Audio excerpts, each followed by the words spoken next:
Police को मिली एक बड़ सफलता। हत्या और डकायत भली संगीन घटना संश्लिष्ट दुर्दांत अपराधी गिरफ। एक नाटकीय ढंगरे जिला पुलिस रो मोस्ट वांटेड अपराधी भुवन गिरफ होईछि।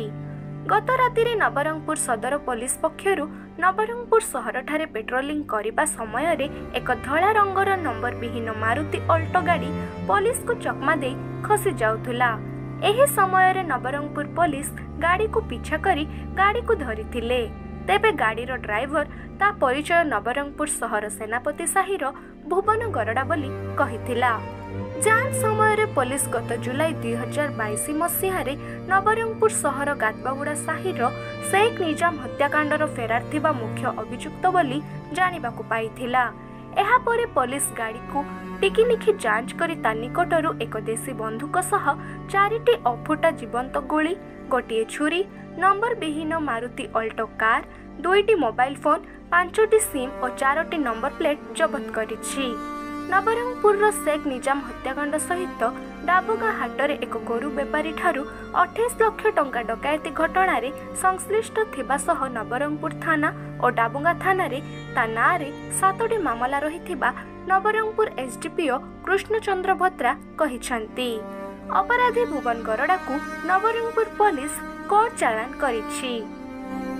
गतकाली आमर एसआई सुशांत गरडा आउ थाना स्टाफ पेट्रोलिंग नाइट पेट्रोलिंग करथिला समय गोटे अल्टो गाड़ीटा आसला। अल्टो गाड़ीटा को ताको आम अटका चेष्टा कला सी स्पीड रे पळेला को ताको आम चेंज करी धरले।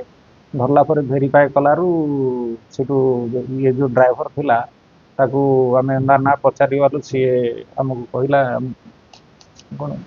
भुवन गरडा बोलिकी सेनापति साहेब कहला।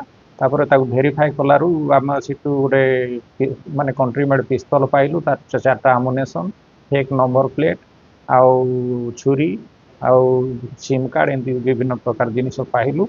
आउ वेरीफाई कलारू जना पड़ला जे शेख निजाम जो मर्डर केस होता 2022 मसीह से केस रे ये इनवॉल्व अच्छी। डाबू गाँव में गोटे डकायती केस होता हाट रे गोरु बेपार 28 लाख जो डकायती करते से इनवॉल्व अच्छी। तार सहित अन्य केस रे मध्य से आउ 6-7टा केस रे इनवॉल्व अच्छी। आउ वेरीफाई आमर चलती आउ आमे अरेस्ट करिचु। आउ आज ताकू कोर्ट फरार करिवु।